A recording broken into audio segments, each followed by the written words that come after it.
Hello students, today we start our lesson 1 in EVS relations. Relations मतलब क्या होता है? रिश्ते. जैसे कि आपका मम्मी पापा, बहन भाई, दादा दादी, नाना नानी, ये सब क्या है? रिलेशंस में आते हैं. Okay, let's start reading. Guests and relatives came from all over for my sister's marriage. From Delhi came my Dada Dadi. Also came my Nana Nani. They brought sari, bindi, bangles, kangan, and there were gifts many. Mama Mami, Mausa Mausi, Kaka Kaki came. They brought their dear children along with them. Thus our Didi was married with pomp and show. All the guests returned home. Only Dada Dadi are with us. इसमें क्या बता रहे हैं? Guest और relatives, जितने मेहमान हैं और रिश्तेदार हैं वो सभी घर में आए हुए हैं. किसके लिए? सिस्टर की मैरिज के लिए. दादा दादी दिल्ली से आए हैं और नाना नानी भी आए हैं. वह सिस्टर के लिए क्या लेकर आए हैं? साड़ी, बिंदी, चूड़ियाँ, कंगन और बहुत सारे गिफ्ट्स भी लाए हैं. और कौन कौन आया है शादी में? मामा मामी, मौसा मौसी, काका काकी, यह सभी अपने बच्चों के साथ शादी अटेंड करने आए हैं. और हमारी दीदी को बहुत ही अच्छे तरीके से, जैसे शादियां होती हैं, बहुत सारा बैंड बाजा और बहुत सारी चीज़ें होती हैं ना शादी में, तो वह सभी चीज़ हो रही है ना. सभी गेस्ट अपने अपने घर चले जाते हैं शादी ख़त्म होने के बाद. सिर्फ दादा दादी हमारे साथ रहते हैं.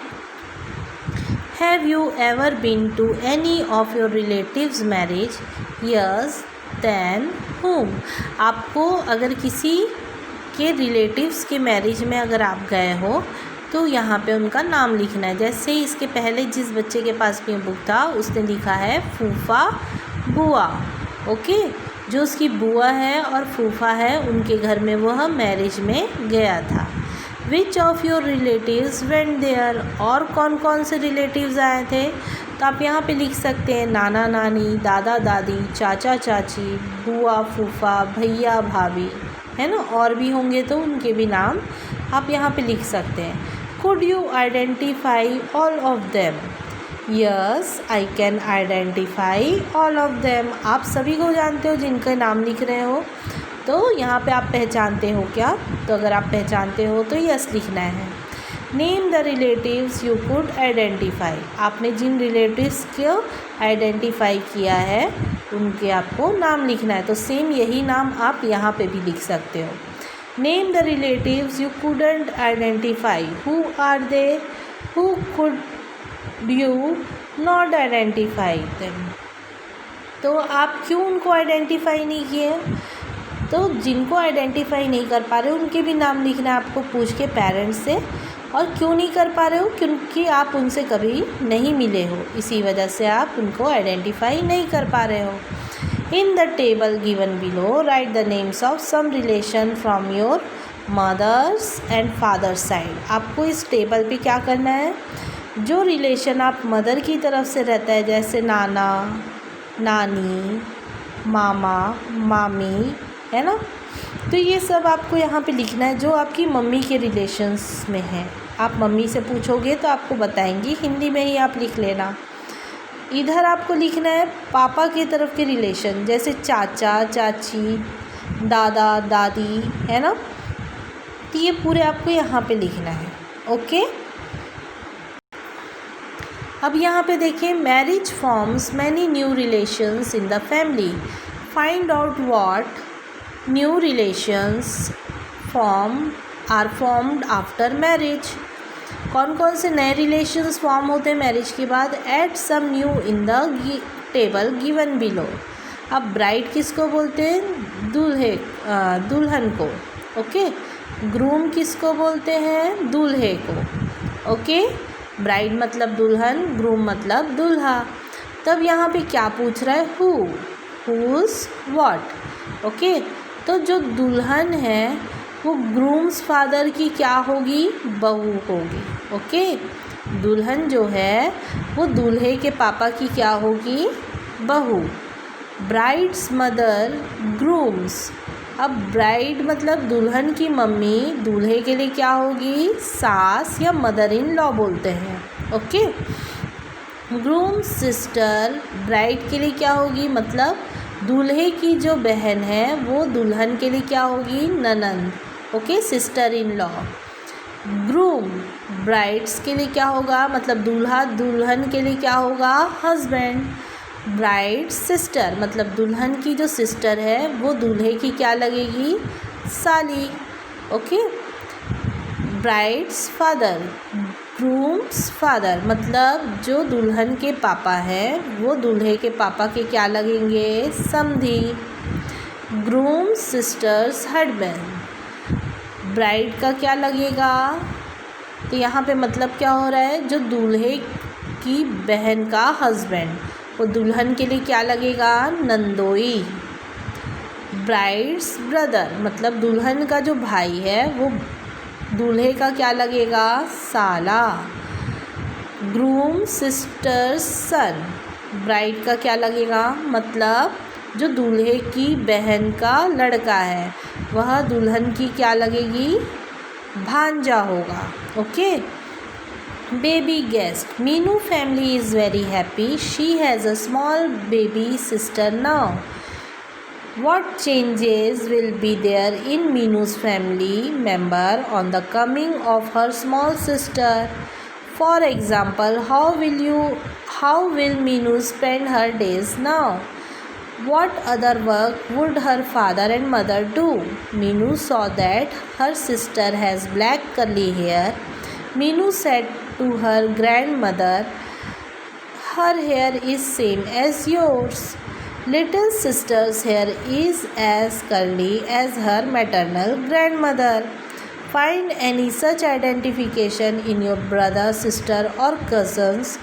Look for identification as color of eyes, height, short or stout nose, voice, dimples on the cheeks, etc. Try to tell which side father or mother did this quality come from. मतलब क्या हो रहा है, मीनू के family में एक छोटा सा बच्चा आया रहता है, उसकी सिस्टर आई रहती है। तो मीनू का फैमिली अब बड़ा हो रहा है धीरे धीरे, और मीनू क्या क्या चीज़ नोटिस कर रही है, मीनू की जो छोटी सिस्टर आई है उसकी हेयर कैसी है, कर्ली ब्लैक है, जो कि मीनू की grand mother, maternal grand mother मतलब क्या होता है, मम्मी की तरफ से, मैटरनल मतलब होता है मम्मी। ओके, मतलब नानी के जैसे कर्ली ब्लैक हेयर है। सेम आपको भी खोजना है कि आपके जो नाक है, बाल है, आई का जो रंग है ना, आँखों का रंग है, वो किसके तरफ है, मम्मी के जैसे है, मम्मी या नाना नानी के जैसे है, या दादा दादी के जैसे है, या मम्मी पापा में से किसके जैसे है, तो आपको यहाँ पे लिखना है। Okay, transferred, Meenu's fathers have transferred to another city. Now they have to go to another city. What changes will be there in Meenu's family due to her father's transfer? For example, Meenu will study in a new school. Meenu will have friends. Find out if some student in your class or school has come from another place. If so, then talk to him or her. From where they have to come? How was the school there? How do they feel here? Do they like this change? You have seen that there is a change in the family due to marriage, birth, transfer. Let's come find out if there is any change in your family. अब यहाँ पे क्या हो रहा है, मीनू के जो पापा हैं उनका ट्रांसफ़र दूसरे सिटी में हो गया है, इसी वजह से वो दूसरे सिटी चली गई, और वहाँ जाने के बाद उसने न्यू स्कूल ज्वाइन किया और उसने न्यू फ्रेंड्स बनाए। अब अगर कोई आपका, अभी आप स्कूल में आ नहीं रहे हो लेकिन आपके आसपास कोई ऐसा बच्चा आया हो जो बाहर से आया है, तो उससे आप पूछ सकते हो कि आप कहाँ से आए हो, आप कौन से स्कूल में पढ़ते थे, आप यहाँ पे कैसे महसूस कर रहे हो, और क्या आपको ये चेंज अच्छा लग रहा है। Family, yesterday, today and tomorrow. Yesterday, today and tomorrow का मतलब क्या होता है? परसों, कल, है ना। ये मतलब एक दिन पहले। टुडे मतलब आज, ठीक है। और उसके पहले मतलब आज अगर आपका डेट आप देखोगे तो आपका डेट कितना है? 13 है। ओके, तो ये यस्टरडे मतलब 12th, ओके, एक दिन पहले का। और टुमारो मतलब 14, ओके, 14 डेट। आज जैसे 13 अगस्त है तो यस्टरडे कौन सा होगा? 12 अगस्त। और टुमारो बोलेंगे तो 14 अगस्त, okay. Let's start reading. There are changing everyone family for some reason of other. Let us see if there are changes in our family as well. Find out from your grandparents who all were there in the family during the childhood. Draw a family tree of one of your grandparents as per their childhood. Do you find yourself or your brother, sister or father, mother in this family tree? Now make your present time family tree in your copy. Find where you are in this family tree today. Who all are there in your family? Where are your grandparents, maternal and paternal, okay. तो आपको क्या करना है? एक family tree draw करना है। मतलब आपके मम्मी पापा या जो सबसे हेड है घर में, दादा दादी होंगे तो उनकी फ़ोटो लगानी है। देन आपको मम्मी पापा की फ़ोटो लगानी है। अगर चाचा चाची होंगे तो उनकी फ़ोटो। फिर देन आप बच्चों की फ़ोटो लगाएंगे उनके। तो ये आपकी फैमिली ट्री बन जाएगी, ओके। तो कॉपी में आपको फैमिली ट्री बनाना रहेगा। Back to school. There are many girls who are married of quite young, below 18 years. Many of the girls are forced to leave school. It is seen that with the help of the family, school, society and panchayat, these girls are returning to school for studies. Everyone believes that playing and study are very important for all children. They must not be married in the childhood. जो पहले एक प्रथा थी बाल विवाह की, मतलब छोटे बच्चों की शादी कर दी जाती थी। जो भी 18 साल से नीचे का होता है उसकी शादी कर जाती थी, है ना। लेकिन अब ऐसा नहीं होता है, उसे स्टॉप कराया गया है। गवर्नमेंट की तरफ से उसे टोटली स्टॉप कराया गया है। अगर आपके भी आसपास में ऐसा कुछ होता है तो आपको भी उसका विरोध करना चाहिए। वैसा काम नहीं होना चाहिए। अब वह बच्चे जिनका ऐसे टाइप की शादी हो गई है तो उन्हें क्या कर रहे हैं? स्कूल में वापस दाखिला दिला रहे हैं, क्योंकि एजुकेशन बहुत ज़रूरी है, ओके।